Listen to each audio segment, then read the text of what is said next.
नमस्कार दोस्तों, मैं हूं डॉक्टर ज्योति और मैं आपका बहुत बहुत स्वागत करती हूं मेरे इस यूट्यूब चैनल में। आज के वीडियो में हम बात करने वाले हैं कोलिक। आपको जो एब्डोमिनल पेन होता है उसे मेडिकल टर्मिनोलॉजी में कोलिक बोलते हैं। तो ये जो कोलिक है ये क्यों होता है, इसके क्या क्या कॉजेस होते हैं, कैसे सिम्टम्स आपको देखने को मिलते हैं, तो इसके बारे में डिटेल में आज इस वीडियो में हम बात करने वाले हैं। साथ ही में इसमें कौन सी होम्योपैथिक मेडिसिन आप इस्तेमाल करेंगे इसके बारे में भी डिटेल में आज इस वीडियो में हम बात करने वाले हैं। लेकिन इससे पहले आपने मेरे यूट्यूब चैनल को अभी तक सब्सक्राइब नहीं किया है तो प्लीज कर दीजिएगा। साथ ही में जो बेल आइकन का बटन है उसे भी प्रेस कीजिए ताकि मैं ऐसे ही नए वीडियोस अपलोड करूंगी तो उसके नोटिफिकेशंस आपको मिलते रहेंगे। साथ ही में मेरे इंस्टाग्राम पेज को फॉलो कीजिए, फेसबुक पेज को लाइक कीजिए और अगर आपको डिटेल में ऑनलाइन कंसल्टेशन करना है तो डिस्क्रिप्शन बॉक्स में जो व्हाट्सएप नंबर दिया है उस पर आप मुझे व्हाट्सएप मैसेज कर सकते हैं और हम ऑनलाइन कंसल्टेशन जो है वो स्टार्ट कर सकते हैं। तो कोलिक यानी क्या होता है कि जब छोटे बच्चे में कोलिक बहुत ज्यादा इंपॉर्टेंट होता है। जब वो फीडिंग करता है, नवजात शिशु है, उसमें कोलिक ये जो पेन है ये बहुत मैटर करता है और बहुत ज्यादा रहता है। उनमें अक्सर ये कोलिक की तकलीफें जो है वो होती रहती है।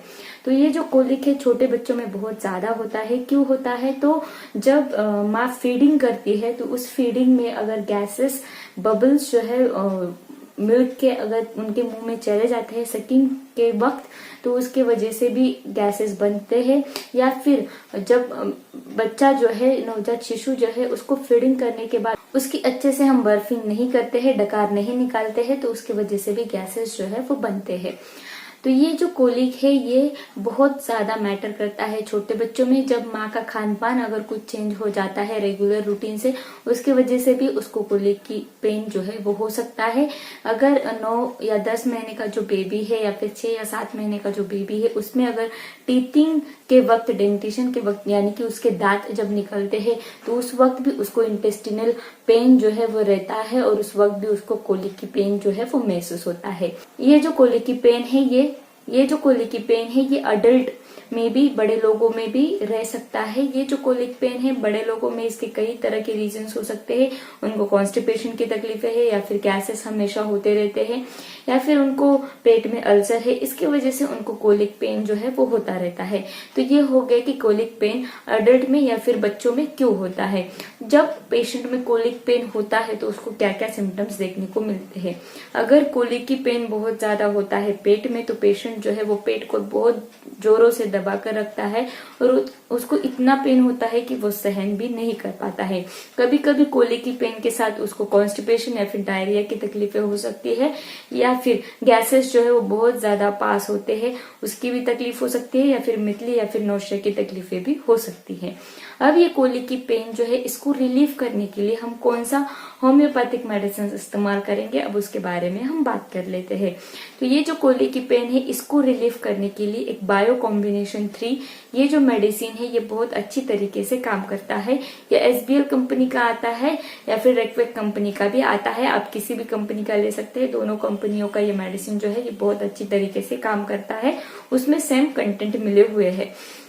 तो ये जो बायो कॉम्बिनेशन 3 है ये आपके कोलिक की पेन को रिलीव करने में मदद करता है, चाहे वो छोटे बच्चों में हो, टीथिंग के वक्त यानी कि दांत निकलते हैं उस वक्त हो या फिर उनको इंटेस्टिनल कुछ परेशानियां हो यानी कि डायरिया या फिर कब्ज की परेशानियां हो उसके वजह से हो रहा है, या फिर नवजात शिशु में जो गैसेस की तकलीफें होती है बहुत ज्यादा, उनको बर्फिंग न करने की वजह से या फिर अच्छी से डकार न निकलने की वजह से उनको जो गैसेस की तकलीफें बहुत ज्यादा होती है। खासकर 1 महीने से लेकर 6 महीने तक जो बच्चा रहता है उनमें ये कोलिक की पेन जो है वो बहुत ज्यादा होता है।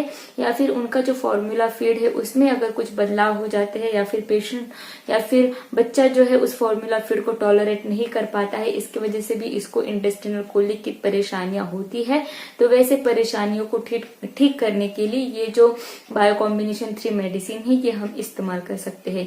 ये जो मेडिसिन है ये अडल्ट पेशेंट में भी इस्तेमाल कर सकते हैं जब उनको किसी भी रीजन की वजह से अगर कोलिक पेन है, चाहे वो इन्फेक्शन की वजह से हो, चाहे वो कॉन्स्टिपेशन, कब्ज या फिर गैसेस की वजह से हो, उस वक्त भी ये मेडिसिन जो है ये बायो कॉम्बिनेशन 3 हम दे सकते हैं। अब हम बात करते हैं ये जो बायो कॉम्बिनेशन 3 टैबलेट है इसमें कौन से कंटेंट मिले हुए हैं जो मदद करता है आपके कोलिक की पेन को रिलीफ करने में। तो इसमें पहली जो मेडिसिन मिली हुई है वो है मैकफॉस। मैकफॉस मेडिसिन कोलिक की पेन के लिए बहुत अच्छी मानने वाली मेडिसिन है। इसमें क्या होता है, जब पेशेंट को कोलिक की पेन होता है तो पेशेंट डबल पेन यानी कि उसको खुद को फोल्ड कर लेता है और पेट पर हाथ रखकर बहुत जोरों से प्रेशर पेट पर देता है, तो उसको अच्छा लगता है, उसका पेन जो है वो रिलीफ होता है। तो उस वक्त मैकफॉस मेडिसिन जो है ये हम कोलिक की पेन के लिए इस्तेमाल करते हैं।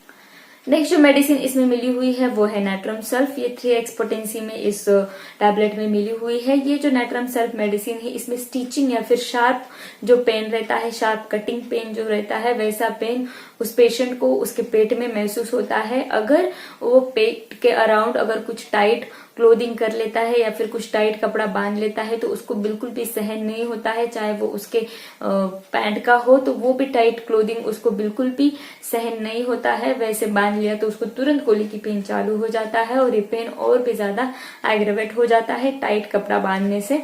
तो ऐसे कंडीशन में ये मेडिसिन जो है ये हम दे सकते हैं। नेक्स्ट जो मेडिसिन इसमें मिली हुई है वो है कैलकेरिया फॉस 3x।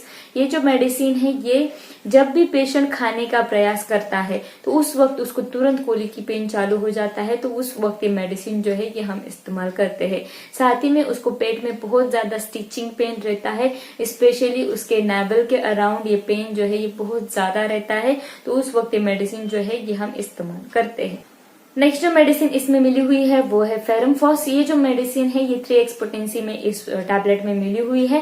ये जो मेडिसिन है ये क्या होता है कि अगर पेशेंट जरा सा भी मूवमेंट कर लेता है तो उसके उस वक्त ये जो एब्डोमिनल पेन है वो बढ़ जाता है। ये जो मेडिसिन है स्पेशली जहां पर इन्फ्लेमेशन है, इन्फेक्शन है आपके आंतों का, आपके बॉवल्स का अगर इन्फ्लेमेशन है और उसकी वजह से आपको कोलिक की पेन है तो वहां पर ज्यादातर ये फेरमफॉस मेडिसिन जो है ये इस्तेमाल किया जाता है। तो ये जो सारे होम्योपैथिक मेडिसिन है ये इस टैबलेट में मिले हुए हैं। तो अब ये टैबलेट है, ये मेडिसिन है, ये आपको कैसे इस्तेमाल करना है, इसका डोज क्या होगा अडल्ट और बच्चों में। अगर ये टैबलेट जो है ये अडल्ट में इस्तेमाल करनी है, बड़े लोगों में इस्तेमाल करनी है तो इसके 4 टैबलेट दिन में 3 बार लेने हैं, सुबह दोपहर शाम। खाना खाने के आधे घंटे बाद या फिर खाना खाने से आधे घंटे पहले इस मेडिसिन का सेवन आप विदाउट वाटर, पानी नहीं लेंगे, वैसे ही लेंगे ये टैबलेट और इसका इस्तेमाल ऐसे करेंगे। अगर बच्चों में इस्तेमाल करना है तो इसके 2 टैबलेट दिन में 3 बार दे सकते हैं, सुबह दोपहर और शाम। फीडिंग के पहले या फिर फीडिंग के बाद भी दे सकते हैं। इसको पानी में मिक्स कर देने हैं अगर बहुत छोटे बच्चों में इस्तेमाल करनी है। अगर थोड़े बड़े बच्चे हैं तो डायरेक्टली उनको ये टैबलेट जो है ये आप दे सकते हैं। तो आज के वीडियो में बस इतना ही। ये वीडियो आपको पसंद आया हो तो मेरे यूट्यूब चैनल को सब्सक्राइब कर दीजिएगा और मेरे फेसबुक पेज को लाइक कीजिए, इंस्टाग्राम पेज को फॉलो कीजिए। अगर आपको ये वीडियो पसंद आया हो तो इस वीडियो को शेयर भी कर दीजिएगा, मुझे कमेंट बॉक्स में कमेंट कीजिए और इस वीडियो को लाइक भी कर दीजिएगा। Thank you. चैनल सब्सक्राइब करने के लिए सब्सक्राइब बटन पर क्लिक करें और नोटिफिकेशन पाने के लिए बेल आइकन प्रेस करें।